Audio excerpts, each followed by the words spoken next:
Boa tarde, pessoal. Hoje eu vou apresentar algumas melhorias, né, que eu fiz no projeto. Inclusive, muitas delas foram sugestões que foram dadas na reunião passada. E vamos lá. Bom, como sempre, né, vamos ter o nosso guia da reunião.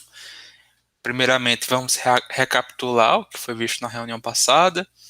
Depois, vamos conversar um pouquinho sobre as melhorias nas funções de marcação das caixas delimitadoras. Também foram realizadas melhorias na organização dos dados e vamos conversar sobre isso também. E depois vamos falar sobre a questão do treinamento dos modelos, o tempo de inferência de cada uma das técnicas utilizadas e também a visualização dos resultados obtidos, que nessa parte o que vai pesar mesmo é a opinião de Sara e Marcelo em relação à qualidade da localização do pulmão na radiografia com o algoritmo. Bom, e só para vocês lembrarem, né, o que foi apresentado na reunião passada, primeiro discutimos melhor como era feito a função de delimitação dessa caixa delimitadora para organizar os dados que vão alimentar o algoritmo de rede neural convolucional. E esses dados foram organizados em tabelas.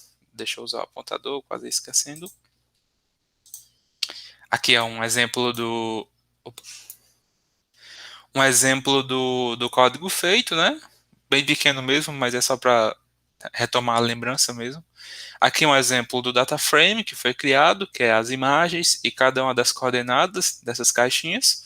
E aqui é o gráfico de treinamento que foi obtido na DCNet. Lembrando que teve um pequeno erro, né, na questão do congelamento dos pesos, que eu acabei fazendo um procedimento um pouco atípico, que geralmente o pessoal começa de trás para frente. Eu comecei da frente para trás na, nas camadas e eu fiz correções em relação a isso também. Mais para frente vamos poder analisar melhor esses resultados. E aqui do lado tem algumas marcações que foram obtidas com o nosso algoritmo de rede neural convolucional. É um consenso que foi obtido aqui, estava ok, as marcações estavam legais, mesmo em alguns casos tendo alguns erros, mas esses erros são mais na questão de passar alguns outros elementos que não correspondem ao pulmão e são menos em relação a cortar o pulmão em si, o que eu considero ser um erro mais prejudicial, que no caso seria perda de informação. Então, foi apresentado esses detalhes, né, na reunião passada, e agora vamos discutir sobre as melhorias que foram feitas ao longo dessas semanas. Bom, a primeira delas é em relação às funções, né, de marcação das caixas delimitadoras no conjunto de dados. Algumas melhorias foram feitas, e entre elas eu posso citar a organização dos arquivos em pastas. Isso é porque estava meio bagunçado o repositório, aí eu dei uma alinhada, coloquei cada coisinha no seu devido lugar, bem separado. Depois, seguindo uma sugestão muito valiosa de Léo, mudar o método de interpolação sempre que eu for redimensionar uma imagem. Eu também adequei isso. A passagem explícita dos argumentos das funções, sempre que possível. Isso é justamente para evitar alguns erros e também foi recomendação de Léo. E, de fato, melhora a qualidade do código, fica mais fácil de conseguir interpretar para quem está lendo por fora esse código. E também eu documentei cada uma das funções e das células do Jupyter de ponta a ponta, justamente para ajudar a facilitar quando formos divulgar no GitHub o nosso código, juntamente vinculado com o artigo. Então, qualquer pessoa que for ler vai ter uma documentaçãozinha, tudo vai ter lá seus comentários, e eu acredito que isso deve ajudar bastante a quem precisar replicar o nosso projeto. E por fim, né, uma melhoria que foi sugerida pela professora Luciana, é justamente fazer o ajuste das margens nas caixas delimitadoras. Um exemplo aqui seria uma marcação original, e aí eu fiz um ajuste dando uma folga na margem em cada um dos lados de 11 pixels. A exceção foi na parte de baixo, né, que a gente observou que é um pouco mais problemática. Eu fiz uma margem um pouco maior, justamente para que a gente não corte a parte mais inferior do pulmão, comumente conhecido como rabinho do pulmão. E aqui, né, só para ilustrar vocês como foi organizado o nosso projeto, nessa primeira pasta está justamente a organização dos algoritmos de construção da caixa delimitadora a partir do pacote de segmentação. Nessa outra pasta, eu organizei a construção, o treinamento e a avaliação das redes neurais convolucionais para a realização da localização, perdão, aqui tem o erro, é realização da localização. E aqui nessa pasta CSV Data estão organizados os dados salvos das imagens do Shexpert com as marcações das caixas delimitadoras, justamente naquele formato de data frame que eu tinha mostrado anteriormente e também na reunião passada. Nessa outra pastinha é justamente a preparação das caixas delimitadoras nas imagens do Shexpert, utilizando justamente essas funções auxiliares que foram definidas aqui. E por fim, é uma pasta que vai conter os códigos relativos à divisão do conjunto de dados do Shexpert. E essa divisão foi feita em dados de treinamento, validação, teste e plotagem. Alguns slides mais à frente eu vou discutir porque teve essa separação a mais e que também foi uma sugestão da professora Luciana para que a gente conseguisse fazer comparações em imagens únicas sempre. Então, essa é a organização do nosso projeto de localização. E só para ilustrar, né, também alguns outros detalhes, aqui vocês podem ver como é o esquema de documentação das funções. Cada uma das funções tem uma documentação. Eu tentei colocar mais no padrão do Python mesmo. Aqui vocês podem ver que eu estou passando os argumentos de forma explícita nas funções. E também dá para ver também aqui que eu fiz umas modificações no método de interpolação. Então, feito essas modificações, né, eu preparei as caixas delimitadoras nos dados do Shexpert. Em relação aos procedimentos de morfologia matemática, eu acho que estava ok, eu não fiz mudanças, ou pelo menos não grandes mudanças. E foi mais uma modificação mais de padronização e correção de alguns erros pontuais. O outro ponto que é interessante destacar é justamente a organização dos dados. E a gente está considerando uma base de dados, né, que vai treinar, validar e testar o algoritmo e também outras bases de dados para inferir a capacidade de predição do nosso algoritmo. Em relação aos dados estágeis do Shexpert, ele foi separado em conjunto de treinamento, validação e teste. Isso aqui você já sabe muito bem como é que funciona. O treinamento é justamente os dados que o algoritmo vai observar. Validação é o que vai ajudar o nosso algoritmo a perceber se em cada época de treinamento ele está evoluindo bem. E teste é justamente a avaliação final do nosso algoritmo para ver se ele realmente está conseguindo generalizar bem em outras imagens que ele nunca tinha visto antes. E temos mais de 152 mil imagens de treinamento, aproximadamente 19 mil imagens de validação e aproximadamente 19 mil imagens de teste. Esse conjunto de imagens que eu selecionei de plotagem foi uma seleção manual de 25 imagens, e essas 25 imagens é só para a questão visual, em que eu vou plotar as caixas delimitadoras, tanto do nosso algoritmo de rede, quanto do algoritmo de segmentação mais morfologia, e eu também vou plotar as máscaras de segmentação. Isso para ter um comparativo, né, de cada um dos três, cada uma das três técnicas e observar qual se sai melhor. E também, dentre essas 25 imagens que eu selecionei, eu acabei botando umas que eu percebi que o algoritmo ele vai predizer bem, e outras que ele já é mais complicado de analisar, umas imagens que são mais difíceis para o nosso algoritmo conseguir localizar o pulmão. E essa foi a divisão no conjunto de dados do Shexpert. E para validar, de fato, a capacidade de inferência do nosso algoritmo, eu peguei a base de dados do Montgomery e do Shenzhen, que são hospitais lá da China, e que também oferecem bases de dados de radiografia, e utilizei algumas de suas imagens, não todas, para realizar as plotagens de teste de uma forma visual, só para ver se o nosso algoritmo, de fato, estava conseguindo localizar o pulmão nessas imagens de radiografia.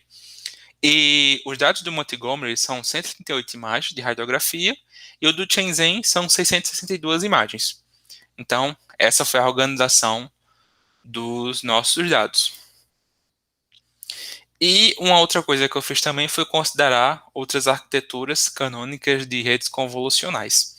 A primeira delas, já conhecemos muito bem, que é a DSNet, e eu venho explorando ela desde o início do projeto, e sempre mostrando resultados nela, mas também foi válido explorar outras arquiteturas, como a Xception e a MobileNet.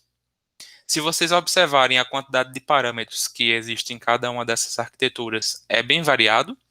Aqui na DSNet temos aproximadamente 80 milhões de parâmetros, 80 milhões de pesos de neurônios, tem vários nomes, né, para chamar isso.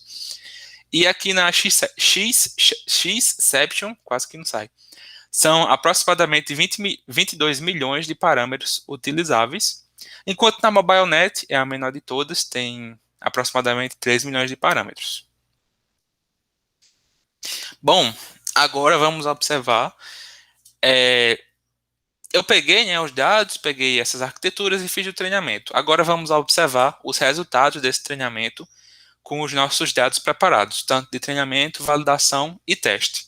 Lembrando que a métrica que estamos utilizando é sempre aquela interseção sobre a união, que também já discutimos bem direitinho como é que ela funciona e por que ela é a mais apropriada para avaliar problemas de localização usando redes convolucionais.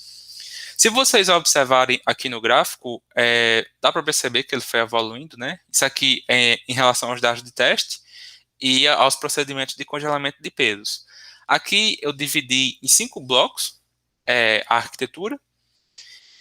Tentei pegar camadas significativas para começar cada um dos blocos, já que não é uma divisão tão certinha assim, se vocês forem olhar como é a arquitetura em si da DenseNet.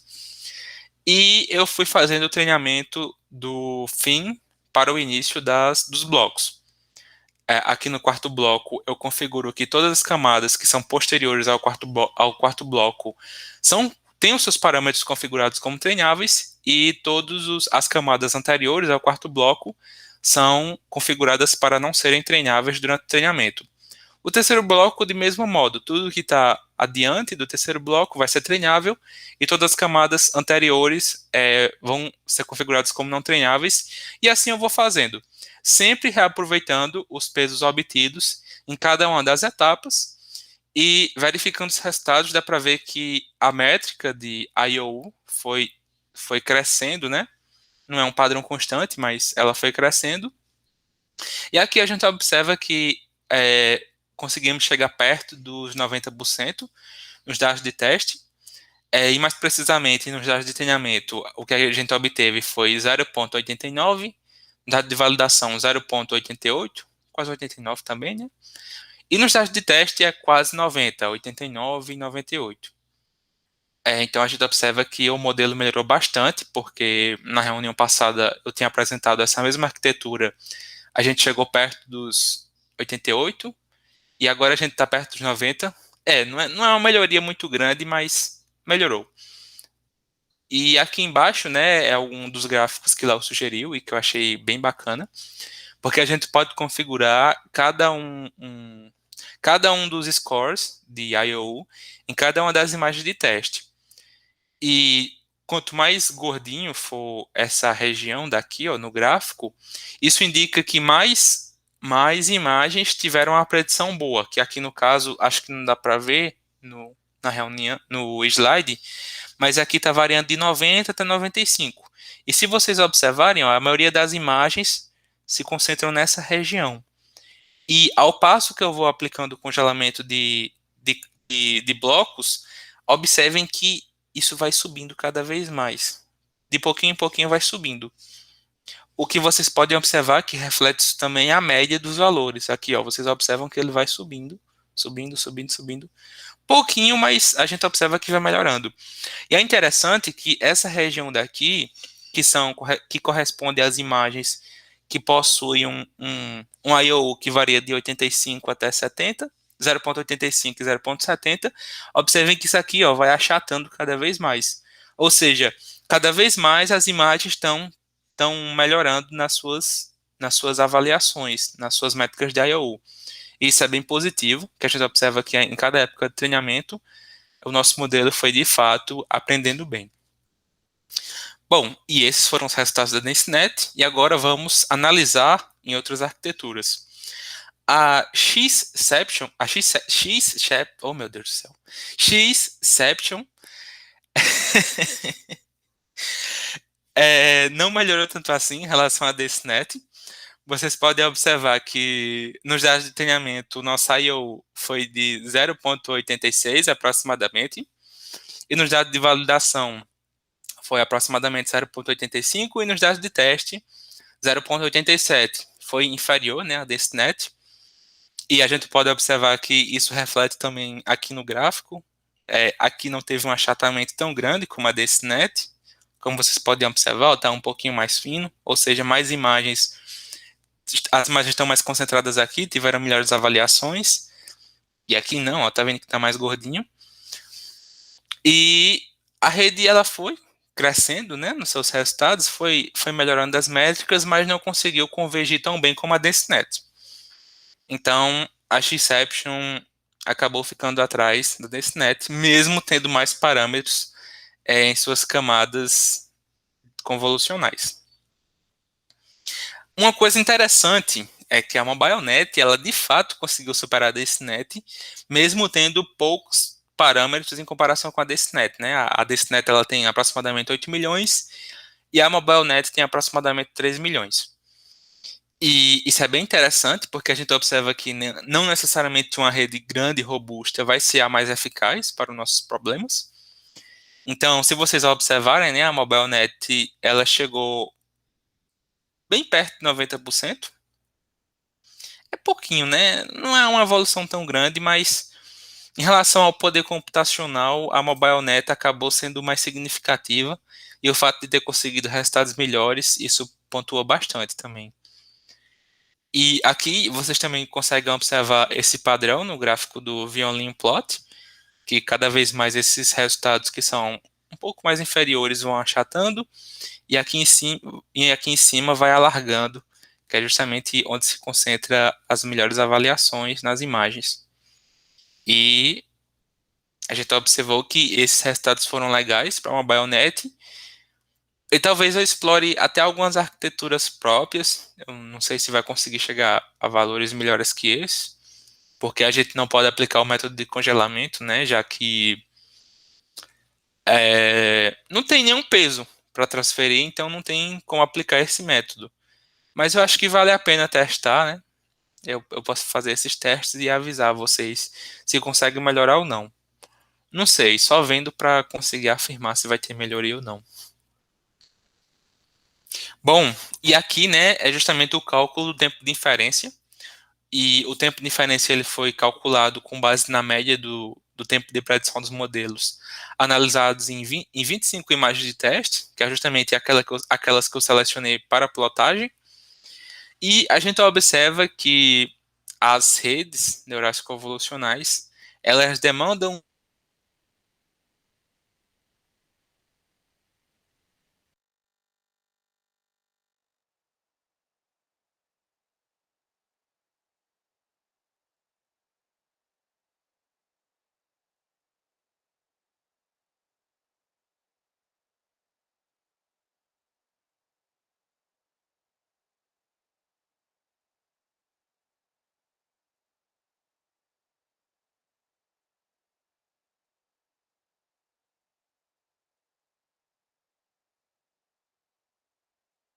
por trás, né? Então, obviamente, vai ter um aumento do tempo.